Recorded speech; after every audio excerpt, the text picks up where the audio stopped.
Manu, you've gotten a hold of a Democratic document about Dr. Jackson. What can you tell us?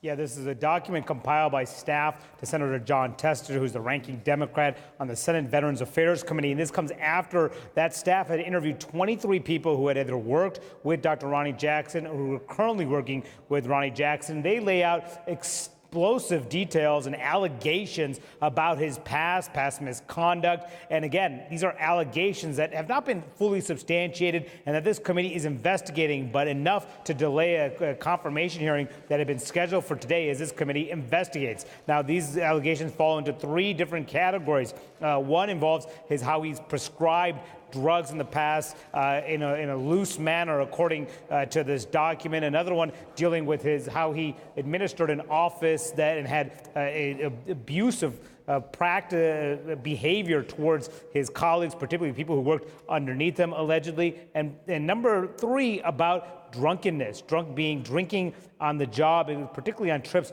overseas. And in one particularly damaging allegation, it says at a Secret Service going away party, Jackson got drunk and wrecked a government vehicle. It also says on at least one occasion, Jackson could not be reached when he was needed because he was passed out drunk. And at one time it talks about him holding a medical bag, and he was intoxicated at the time while he was holding this medical bag. But other allegations as well, causing some alarm on Capitol Hill, particularly when it comes to prescribing medication, saying that he had gave large supply of Percocet, the pain medication, to a White House military officer, and he had private stocks of controlled substances. Also, he would not track how he handed out the sleeping medication Ambien, as well as Provigil, which is a drug to use to wake people up.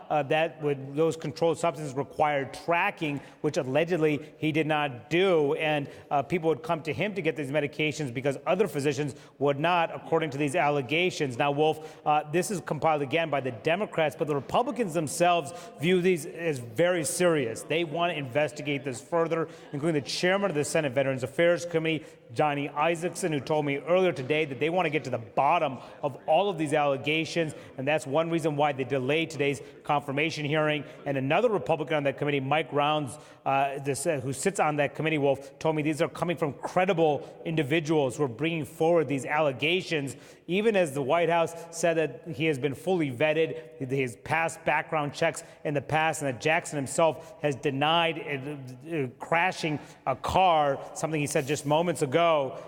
There's still enough concern on Capitol Hill that there's his nomination in serious doubt of ultimately getting this job.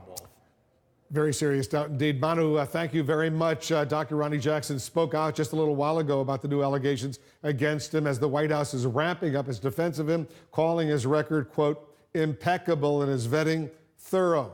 Let's go to our chief White House correspondent, Jim Acosta. Jim, Dr. Jackson is defying any pressure to step aside, at least for now, right?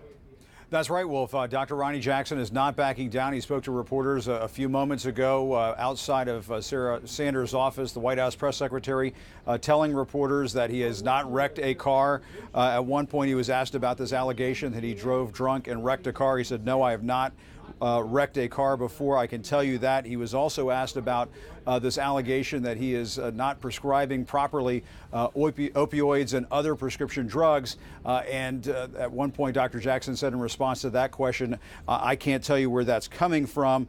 And then the final question was put to him, are you still moving forward with your nomination? And he said, yes, at this point, he's still moving forward. And so at this point, it seems Dr. Ronny Jackson is trying to hang in there despite all of this pressure coming from Capitol Hill to step aside, including one House Democrat on the Veterans Committee over in the House saying that he should do just that and step aside. Meanwhile, as you were saying earlier, Wolf, the White House press secretary, Sarah Sanders, she came to the podium in the briefing earlier today defending Ronny Jackson, saying that he had been vetted by multiple administrations, had received praise from former President Obama, and so on. But I asked Sarah Sanders about the fact that the president yesterday at a news conference with the French president, Emmanuel Macron, over here at the White House, suggested that Dr. Ronny Jackson lacks the necessary experience to run the VA. She claims that the president didn't say that. Here's how the exchange went down earlier today. Yesterday, the president suggested that Dr. Jackson does not have the experience to run the Department of Veterans Affairs. Is that a fair assessment?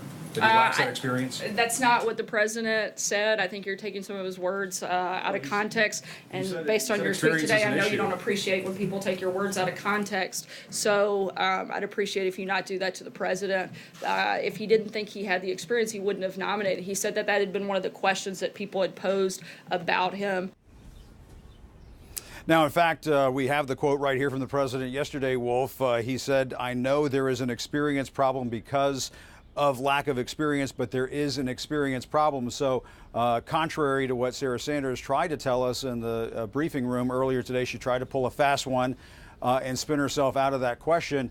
Unfortunately, though, she was not sticking to the facts. The president did suggest yesterday at this news conference that Dr. Ronny Jackson lacks the experience to run the Department of Veterans Affairs, and that obviously is going to be one of the primary questions facing Dr. Jackson if and when he gets another hearing date. We're hearing from White House officials, including Sarah Sanders, saying that at this point they do want to try to reschedule that hearing, that confirmation hearing for Dr. Jackson. At this point, no date has been scheduled. But obviously the White House would like to see that get back on the schedule, and Dr. Jackson is vowing to fight on at this hour. Of course, the nature of these allegations are such that we'll have to see how this plays out moving forward, Wolf. But make no question about it, they're in a defiant mode over here at the White House when it comes to Dr. Jackson. Very fast-moving story. I got to say, Jim Acosta at the White House, thanks very much.